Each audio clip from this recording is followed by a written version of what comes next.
The dust cloud on the horizon meant trouble. Jake Morrison squinted through the Arizona heat shimmer, watching the riders approach his small ranch. 3 men, maybe 4, moving fast across the desert floor. His weathered hand instinctively moved to the Colt at his hip as he stepped down from the porch of his modest homestead. "Sarah, get inside," he called to his daughter, who was hanging laundry on the line behind their adobe house. The 17-year-old girl looked up, concern flickering across her sun-bronzed face when she saw her father's stance. "What is it, Pa?" she asked, but she was already gathering the wet clothes, her movements quick and practiced.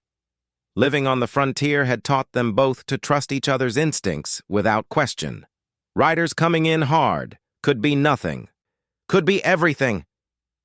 Jake's voice was steady, but Sarah could hear the underlying tension. "Just get inside and stay there until I say different." The approaching dust cloud resolved into 4 mounted figures, their horses lathered with sweat from hard riding. As they drew closer, Jake could make out their faces beneath their wide-brimmed hats. His heart sank when he recognized the leader, Tom Bradley, a man with a reputation for taking what he wanted and asking questions later. Bradley's gang had been working their way through the smaller ranches in the territory, making offers that weren't really offers. Those who refused to sell found their cattle missing, their wells poisoned, or worse. The territorial law was spread too thin to do much about it, and Bradley knew it. "Morrison!" Bradley called out as the 4 men reined in their horses about 20 feet from the porch. "Beautiful morning, isn't it? Perfect day to talk business?" Jake kept his hand near his weapon, but tried to maintain a calm demeanor. "Don't recall having any business with you, Bradley. This is private property, and you're not welcome here." Bradley's smile was cold as winter wind. "See, that's where you're wrong, old man. Everything in this valley is about to become my business. I'm prepared to make you a generous offer for this little spread of yours. And I'm prepared to tell you the same thing I told your boy when he came around last week. This land isn't for sale." The outlaw's expression darkened. "That's unfortunate, Morrison. Real unfortunate. Because I happen to know that the bank in town is getting mighty impatient about that loan of yours. Seems like you missed a payment or 2. Jake's jaw tightened. The drought had been hard on everyone, and his small herd had suffered. He'd been struggling to make ends meet, but he'd managed to scrape together enough to stay current on his payments, or so he thought. "I'm up to date with the bank," Jake said, but even as he spoke the words, doubt crept into his voice. Bradley's grin returned. "Are you now? Funny thing about banks, Morrison. Sometimes papers get lost, sometimes payments get misplaced, sometimes loans get called in early." He leaned forward in his saddle. "But I'm a reasonable man. I'll give you 3 days to think about my offer. After that, well, things might get complicated for you and that pretty daughter of yours." The threat hung in the air like smoke from a brush fire. Jake felt anger surge through him, but he also knew he was outnumbered and outgunned. Starting a fight now would only get him and Sarah killed. 3 days, Bradley repeated, wheeling his horse around. "Don't make me come back here with more men, Morrison. You won't like how that conversation goes." The 4 riders spurred their horses and rode off, leaving Jake standing alone on his porch, watching them disappear into the same heat shimmer from which they'd emerged. His hands were shaking with suppressed rage and fear. Sarah appeared at his side, having watched the entire exchange through the window. "Pa, what are we going to do?" Jake looked down at his daughter, seeing her mother's strength in her dark eyes. "We're going to town, Sarah girl. Going to have a word with Mr. Henderson at the bank and see what this is all about." The ride to town took them through the canyon country that Jake had learned to love during his 5 years in the territory. Red rock formations jutted skyward like ancient cathedrals, and the sparse vegetation clung to life in the harsh environment. It was beautiful country, but it was also unforgiving to those who didn't respect it. As they rode, Jake's mind raced through possibilities. He'd kept careful records of all his payments to the bank, but Bradley's words had planted seeds of doubt. The man had connections, money, and most importantly, he had power that came from fear and violence.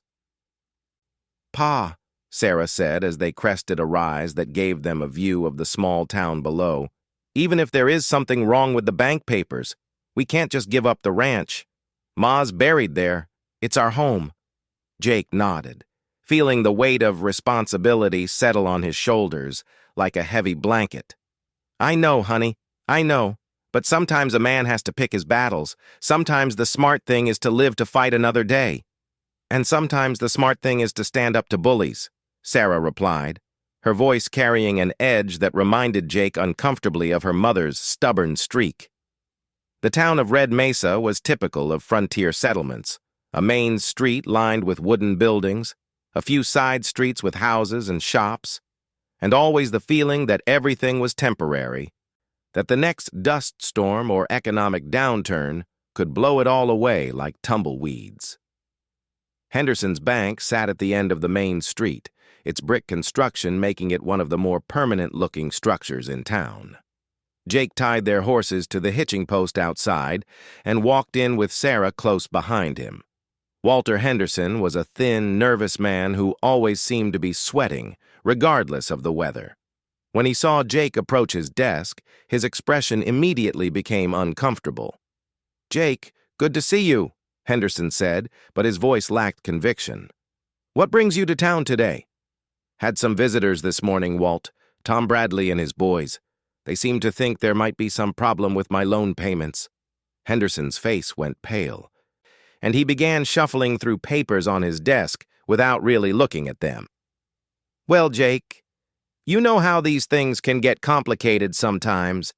There have been some irregularities." "What kind of irregularities?" Jake's voice was dangerously quiet. "It seems like your last two payments were never properly recorded. And, well, there's also been some question about the interest calculations. The bank's new policies require us to be more stringent about collection procedures."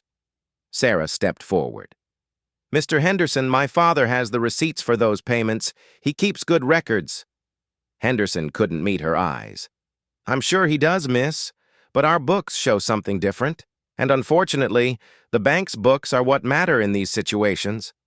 Jake felt the pieces falling into place.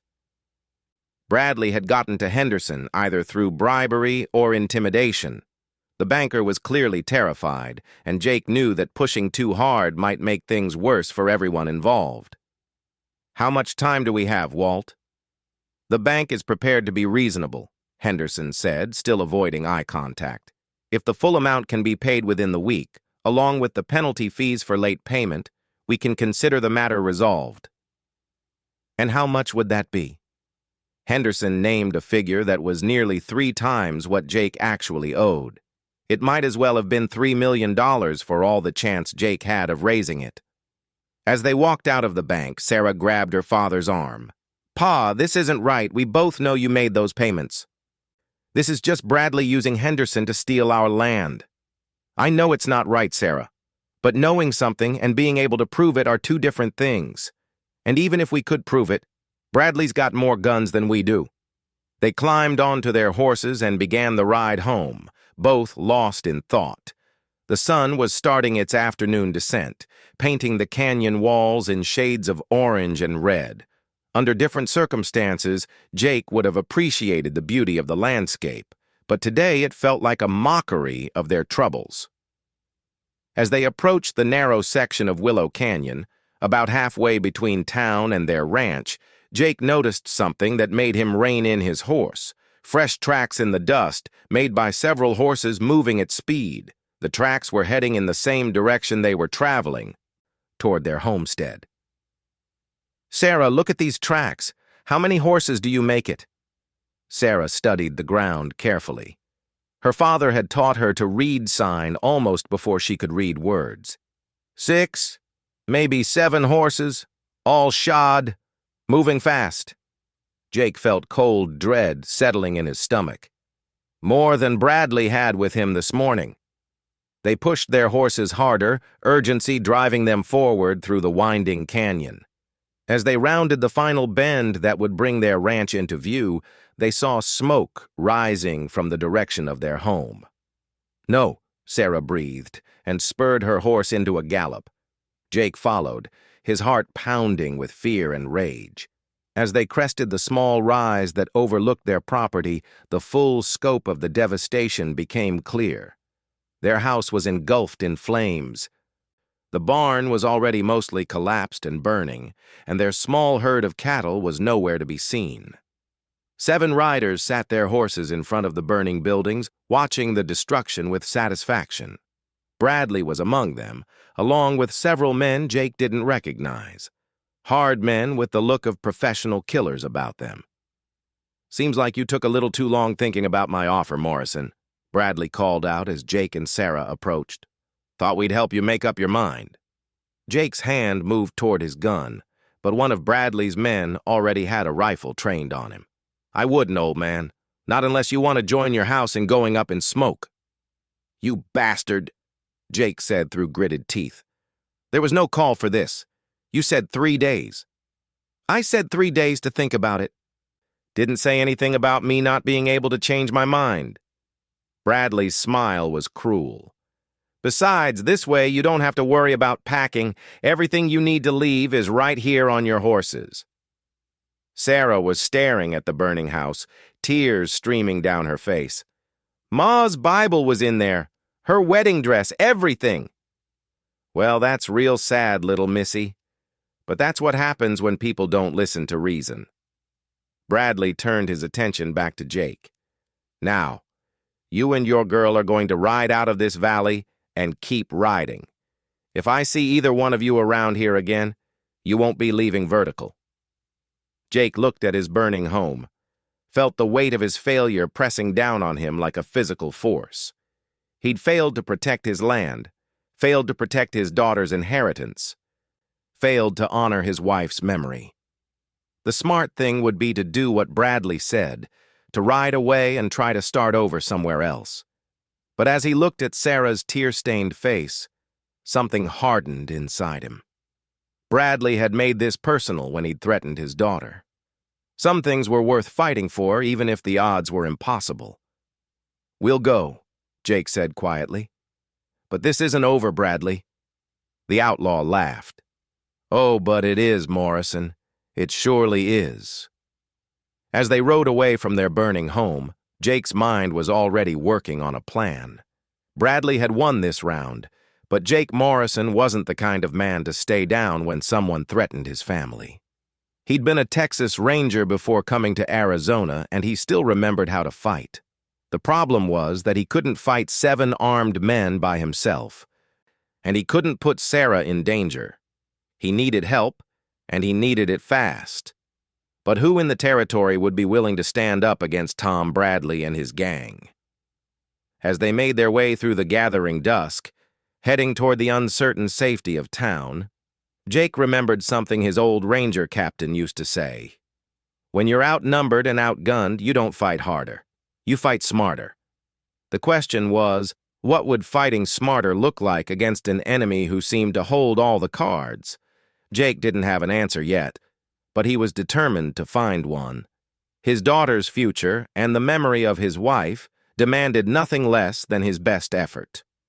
Behind them, the glow of their burning home lit up the evening sky like a funeral pyre for their old life.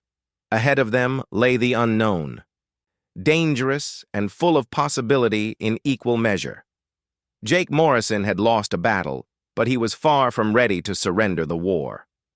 The hotel room in Red Mesa was small and stuffy, with thin walls that let in every sound from the street below. Jake sat on the edge of the narrow bed, cleaning his Colt revolver for the 3rd time that evening, while Sarah slept fitfully in the room's only chair. They'd been there for 2 days, and Jake could feel time slipping away like sand through his fingers.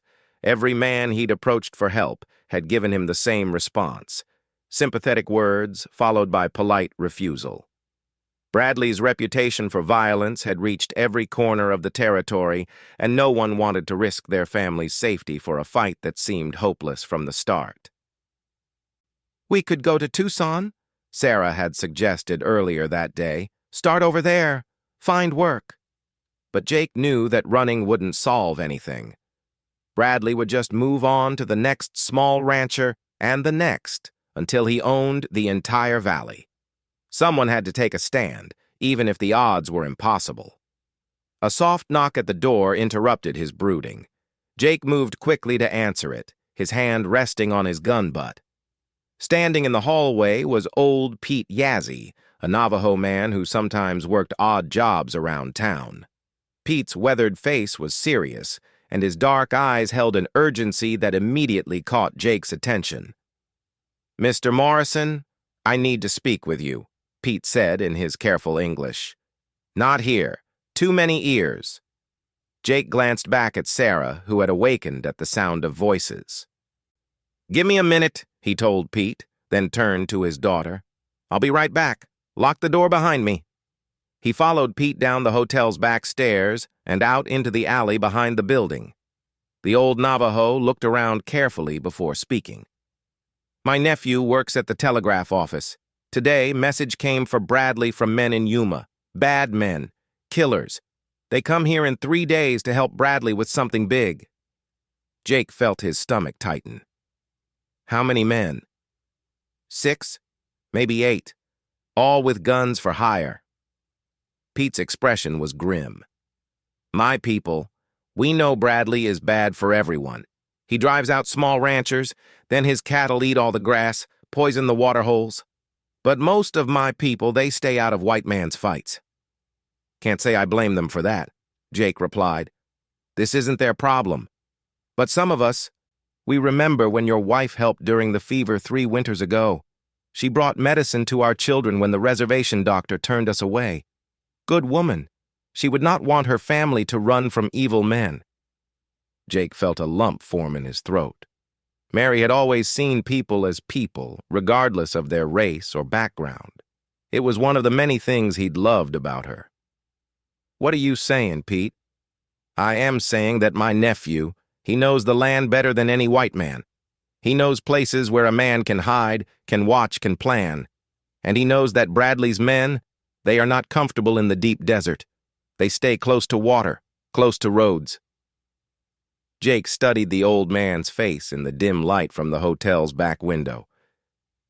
"You're talking about taking the fight to Bradley instead of waiting for him to come to us," Pete nodded.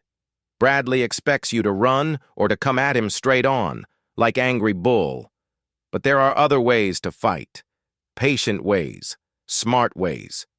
And you'd be willing to help with this, even though it's not your fight?" "Evil anywhere is everyone's fight," Pete said simply. "Besides, my nephew, he is a young man, full of anger about how his people are treated. Maybe better he use that anger for good purpose instead of letting it eat him up inside." Jake considered the offer. It wasn't much, an old man and his nephew against Bradley's entire gang. But it was more help than he'd been able to find anywhere else, and Pete was right about knowing the land. Local knowledge could be the difference between success and suicide. "Where would we meet your nephew?" Jake asked. "Tomorrow morning before sunrise. The old Spanish mission ruins, 10 miles north of town. You know the place?" Jake nodded. Every longtime resident of the territory knew about the abandoned mission. It had been built by Spanish priests decades ago, then abandoned when Apache raids made the area too dangerous.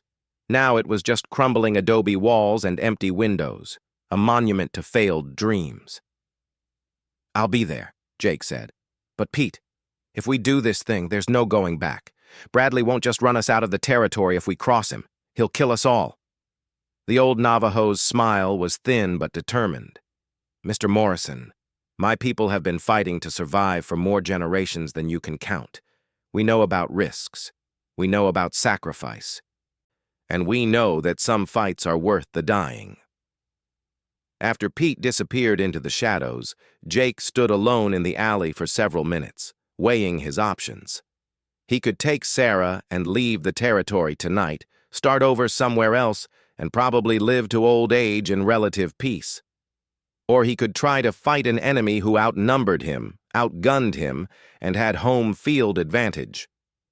When he finally climbed the hotel stairs and slipped back into their room, Sarah was sitting up, waiting for him. "Who was that man, Pa? And don't tell me it was nothing. I could see it in your face." Jake sat down heavily on the bed and told her about Pete's offer. As he spoke, he watched his daughter's expression change from concern to determination to something that looked almost like eagerness. "So, we're going to fight," she said when he finished. "I'm going to fight.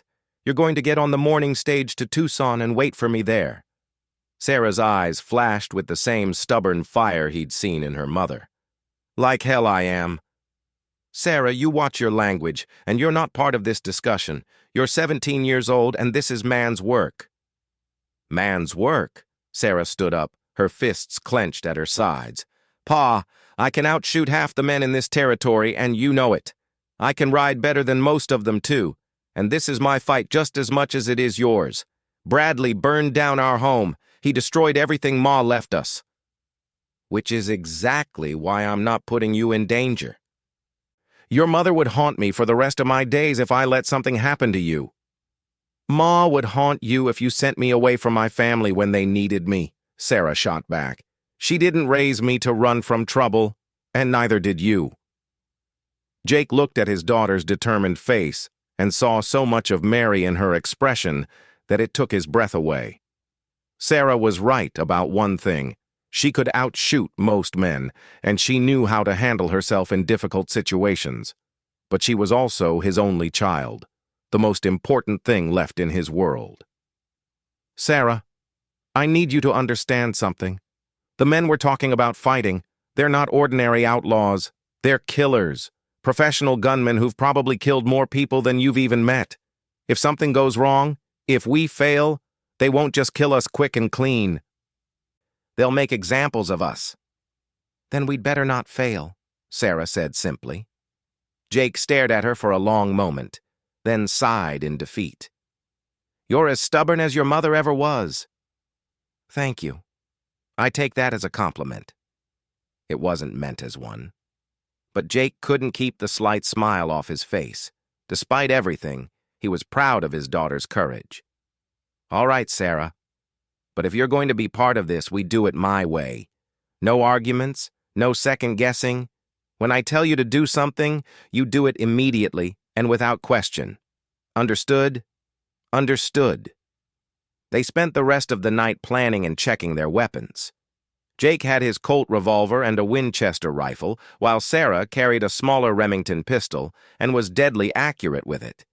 It wasn't much firepower against Bradley's gang, but it would have to do. Before dawn, they slipped out of the hotel and retrieved their horses from the stable. The ride to the mission ruins took them through some of the most beautiful country in the territory, rolling hills dotted with ancient oak trees, narrow valleys where streams still ran clear and cold, and rock formations that glowed pink and gold in the early morning light. The mission itself was a haunting sight, its adobe walls still standing but worn smooth by decades of wind and weather. Ancient wooden beams protruded from the walls like broken bones, and the bell tower stood empty against the lightening sky. Pete Yazzie was waiting for them, along with a young man who could only be his nephew. The younger Navajo was tall and lean, with intelligent eyes and the kind of stillness that came from spending time alone in wild places. "This is my brother's son, Joseph," Pete said by way of introduction. "He speaks good English, knows every trail and waterhole within 50 miles. Joseph nodded respectfully to Jake and Sarah. "Mr. Yazzie has told me about your situation. I am sorry for your loss." "Thank you," Jake replied. "Pete tells me you know the country around Bradley's ranch. I know it well. I have watched his men, learned their habits. They are lazy, these men. They depend on fear and numbers instead of skill. They do not post guards at night, do not check their back trail. They think no one is brave enough or foolish enough to challenge them." Maybe they're right about the foolish part, Jake said grimly. Joseph's smile was sharp as a knife blade. Perhaps, but sometimes the foolish thing and the necessary thing are the same. They spent the morning going over Joseph's knowledge of Bradley's operation. The outlaw had taken over the old Henderson Ranch, a spread that controlled several good water sources and had a commanding view of the surrounding valley. Bradley's men had turned the ranch house into a fortress, and they kept their horses in a corral that was easily defended. Direct attack would be suicide, Joseph explained, sketching a rough map in the dirt with a stick. But there are other approaches.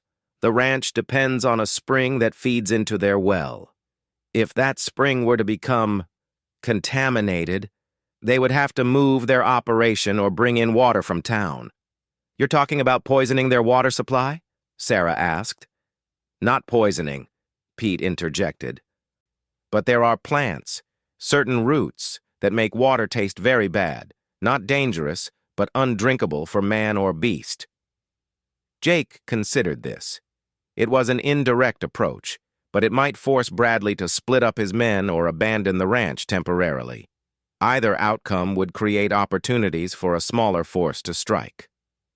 How long would it take to make their water undrinkable? He asked. 2 days, maybe 3, Joseph replied. But there is risk. To reach the spring, we must cross open ground. If they see us, we become trapped with no escape. What about their cattle? Sarah asked. Pete said Bradley's been stealing cattle from other ranchers. Where is he keeping them? Joseph pointed to a spot on his dirt map. Box Canyon, about 5 miles from the ranch house. Natural corral with only one entrance. Maybe 200 head in there now, waiting to be moved or rebranded. Jake studied the map, his mind working through possibilities. Bradley's stolen cattle represented a significant investment, and they were apparently being held in a vulnerable location. If those cattle were to disappear, or if they were returned to their rightful owners, it would hit Bradley where it hurt most, in his wallet. How many men guarding the cattle? He asked. Usually 2, sometimes 3. They change shifts every 12 hours. That's more manageable numbers, Jake mused. Sarah, what do you think about trying to stampede those cattle back toward town? Create enough chaos to draw Bradley's attention away from whatever else he's planning? Sarah's eyes lit up with understanding. If we could time it right, get the cattle moving just as Bradley's reinforcements arrive, it might confuse things enough for us to hit them while they're disorganized. Dangerous, Pete observed. But sometimes dangerous plans work because enemy does not expect them. They spent the rest of the day refining their strategy. It was risky, probably impossible, and almost certainly suicidal. But it was better than doing nothing, and it offered at least a chance of success if everything went exactly right. As the sun began to set, they prepared to move out toward Bradley's ranch. Jake checked his weapons one final time, then looked at the 3 people who had agreed to risk their lives for a fight that wasn't originally theirs. I want you all to know, he said quietly, that this is more than I had any right to ask of you. If anyone wants to change their mind, now would be the time. Joseph spoke for all of them. Mr. Morrison, my grandfather used to say that a man's true character is revealed not by the battles he wins, but by the battles he chooses to fight. Today, we choose to fight. As they rode toward the enemy's stronghold in the gathering darkness, Jake felt a mixture of fear and hope that he hadn't experienced in years. They were outnumbered, outgunned, and riding toward what would probably be their deaths. But for the first time since Bradley had burned his home, Jake felt like he was moving forward instead of running away. The night was clear and cold, with a thin crescent moon providing just enough light to see the trail. Somewhere ahead of them waited Tom Bradley and his gang of killers. Behind them lay the ashes of their old lives, and around them, the vast desert wilderness held its breath, waiting to see whether justice or evil would claim victory in the coming battle. Jake Morrison had been bloodied, but he was far from beaten. The real fight was just beginning. The attack had gone wrong from the very beginning. What should have been a coordinated strike on Bradley's stolen cattle herd had turned into a disaster when one of the guards spotted Joseph approaching the box canyon. The sharp crack of a rifle shot had echoed across the desert, followed immediately by shouts and the thunder of hoofbeats as Bradley's men responded to the alarm. Jake had managed to reach the cattle and get them moving, but not before taking a bullet in his shoulder that sent him tumbling from his horse. He'd watched helplessly as his bay mare galloped away into the darkness, leaving him stranded and bleeding on the rocky ground. The stolen cattle had indeed stampeded, but in the wrong direction, deeper into the canyon instead of toward town. Worse, the gunfire had alerted the rest of Bradley's gang at the ranch house, and now the desert was crawling with armed men looking for the raiders. From his hiding spot behind a jumble of boulders, Jake had seen Sarah and Joseph escape on horseback, disappearing into a maze of arroyos that would hopefully lead them to safety. Pete had been nowhere in sight, and Jake prayed the old man had managed to get away before the shooting started. That had been 6 hours ago. Now the sun was climbing toward its noon zenith, and Jake was alone in hostile territory with a wounded shoulder, no horse, and very little water. The bullet had passed clean through the muscle without hitting bone, but he'd lost enough blood to make him dizzy and weak. He'd tried to follow the winding arroyos toward town, staying in whatever shade he could find and moving only when he was sure no riders were nearby. But the desert was vast, and without landmarks he recognized, Jake was beginning to realize he might be lost. The water in his canteen was almost gone, and the Arizona sun was merciless. Jake's shirt was soaked with sweat and blood, and every step sent fresh waves of pain through his wounded shoulder. He was starting to understand why so many men had died in this country. The desert didn't forgive mistakes. As he struggled up yet another rocky slope, hoping to get his bearings from higher ground, Jake's boot slipped on loose stone. He tumbled backward, his injured shoulder striking a sharp rock outcropping.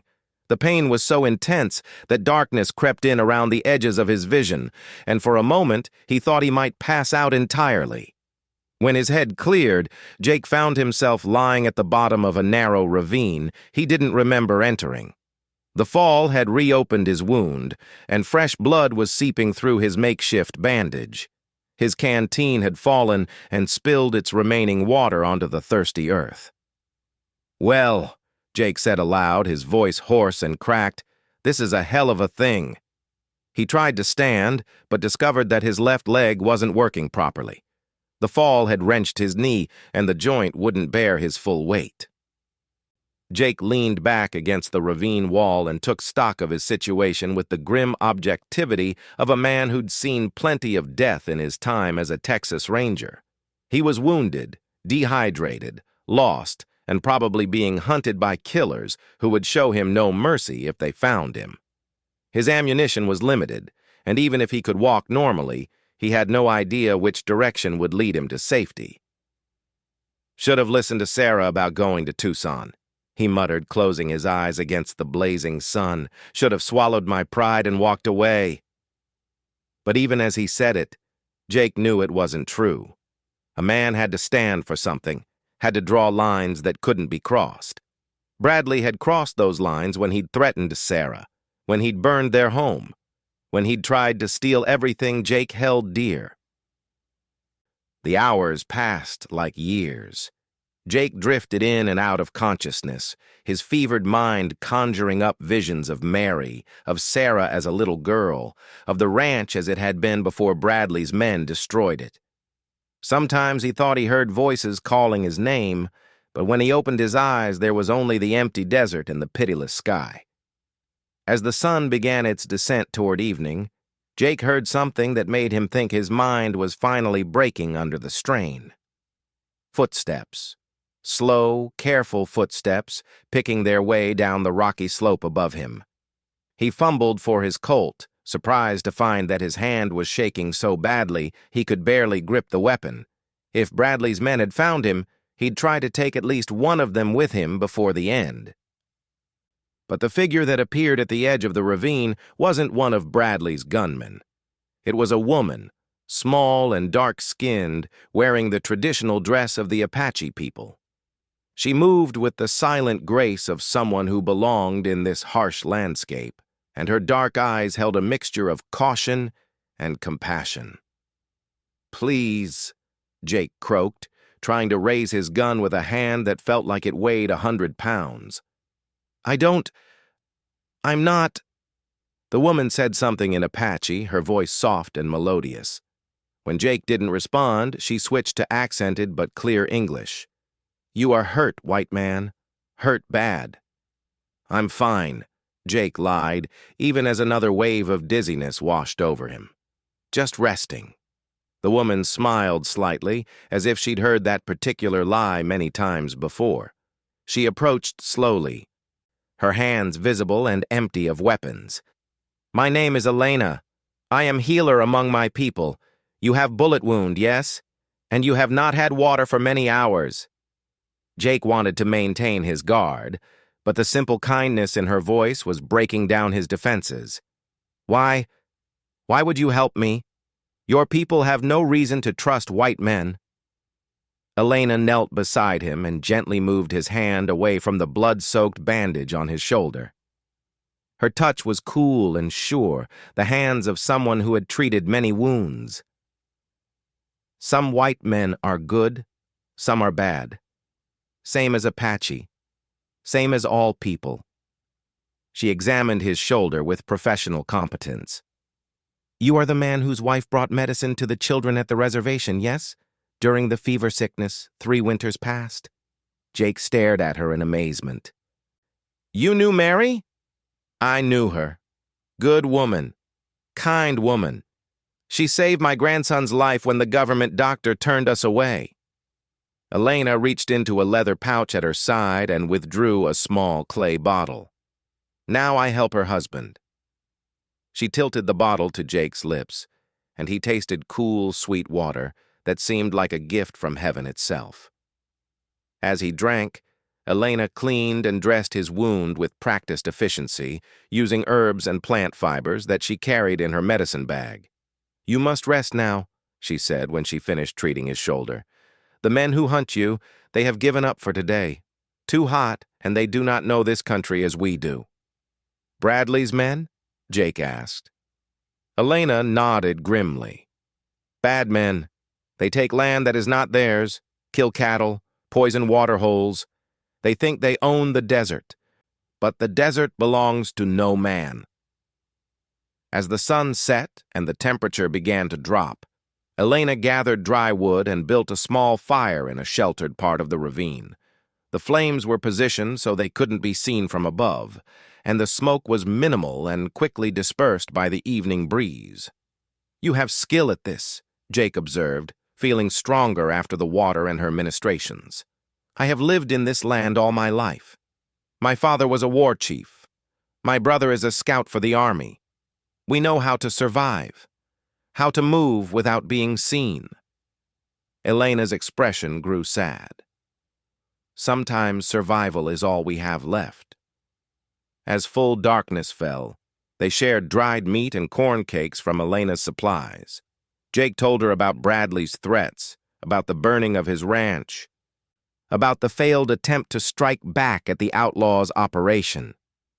"You fight for your family, for your land," Elena said when he finished. "This is good.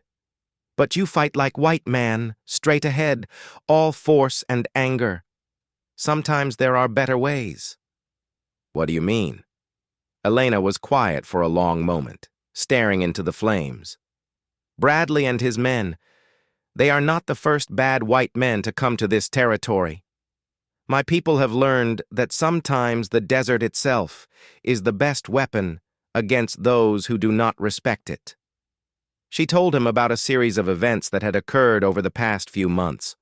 Water holes that had mysteriously dried up, supplies that had spoiled overnight, horses that had wandered off despite being securely tied. Each incident had happened to Bradley's men or to others who had mistreated the local Apache bands. "You think your people are behind these accidents?" Jake asked. "I think the desert does not like men who poison it, who steal from it, who treat it without respect." Elena's smile was enigmatic. "And I think such men often find that their luck runs out in unexpected ways." As they talked, Jake began to understand that there was far more resistance to Bradley's activities than he had realized. The Apache might not be willing to engage in open warfare with the outlaw gang, but they were fighting back in their own way, using their intimate knowledge of the land to make life increasingly difficult for their enemies. "There is something else you should know," Elena said, as the fire burned down to glowing coals. "My brother, he works with the Army patrol that comes through next week. They are looking for evidence of cattle theft, horse stealing. If such evidence were to be found in the right place..." Jake felt hope stirring in his chest for the first time in days. "You're saying the Army would arrest Bradley if they had proof of his crimes?" "I am saying that the Army patrol will be very thorough in their investigation, and they will be very interested in any white man who can guide them to hidden evidence." Elena reached into her medicine pouch and withdrew a small silver locket. She opened it to reveal a tintype photograph of a young woman with kind eyes and a gentle smile. "Your wife?" Jake asked. Elena nodded. "Killed by white men's diseases 4 years ago, but before she died, she made me promise to help good white people when I could, because not all white people are enemies." She closed the locket and tucked it away. "Your wife, she was good white people. She saw my children as children, not as Apache children. This is a rare thing." Jake felt tears stinging his eyes. Even after her death, Mary was still helping their family, still building bridges between different peoples. "Now you must sleep," Elena said softly. "Tomorrow, I will guide you to a place where you can meet the Army patrol. But tonight, you are safe. You can rest." As Jake settled back against the smooth rock wall of the ravine, Elena began to sing quietly in Apache. The words were foreign to him, but the melody was peaceful and comforting. Her voice seemed to blend with the night sounds of the desert, the distant call of an owl, the whisper of wind through sagebrush, the settling of cooling rocks. "You're safe. Rest now," Elena whispered in English, as Jake's eyes grew heavy. "The desert watches over those who respect it. You and your daughter, you have shown respect. The land will remember." Jake's last conscious thought was wonder at how this Apache woman had known about Sarah, about their family's situation. But the question faded as sleep finally claimed him, deep and healing sleep that his wounded body desperately needed. When he woke the next morning, Jake found that Elena had been busy during the night. His wound was carefully redressed with fresh herbs, his torn shirt had been mended, and a full water skin lay beside him, along with enough food for several days. A piece of birch bark was tucked under the water bottle, with carefully drawn directions to a landmark where the Army patrol could be found. Elena herself was gone, vanished into the vastness of the desert as silently as she had appeared. But she had left one final gift, Jake's bay mare, standing patiently at the edge of the ravine with its reins weighted down by a rock. Attached to the saddle horn was a small leather pouch containing metallic objects that made Jake's heart race with excitement. Cattle brands. Dozens of them, all bearing the marks of different ranchers throughout the territory. Evidence that would prove Bradley's guilt beyond any doubt. As Jake rode toward his rendezvous with the Army patrol, he reflected on the events of the past day. He had been bloodied and alone, abandoned and dying in hostile territory. But kindness had found him even in the deepest wilderness, offered by someone who had every reason to consider him an enemy. 3 days later, Tom Bradley and his entire gang were under arrest, charged with cattle theft, murder, and a dozen other crimes. The evidence Elena had provided was overwhelming, and several of Bradley's own men turned state's evidence in exchange for lighter sentences. Jake and Sarah reclaimed their land and rebuilt their home with money recovered from Bradley's ill-gotten gains. But more importantly, they had gained something that money couldn't buy: the friendship and respect of the Apache people in the region. Elena visited their ranch several times over the following months, sometimes bringing sick or injured members of her band for treatment, sometimes simply sharing news and conversation. The Apache woman never spoke directly about the accidents that had befallen Bradley's gang, but Jake noticed that peace and prosperity seemed to follow in her wake. Years later, when Jake was an old man and Sarah had children of her own, he would still sometimes dream about that night in the desert ravine. In his dreams, he could still hear Elena's gentle voice singing him to safety, still feel the peace that had settled over him when she whispered those healing words: "You're safe. Rest now." It was a lesson Jake never forgot: that sometimes salvation comes from the most unexpected sources, and that mercy shown to strangers often returns tenfold when it's needed most. In the harsh and unforgiving territory of Arizona, kindness was the rarest treasure of all, and those who offered it freely were the true inheritors of the land. The desert remembered everything, Elena had told him. It remembered cruelty and greed, but it also remembered compassion and courage. In the end, Jake Morrison learned that the land itself would always side with those who understood that survival wasn't about conquering the wilderness. It was about earning its respect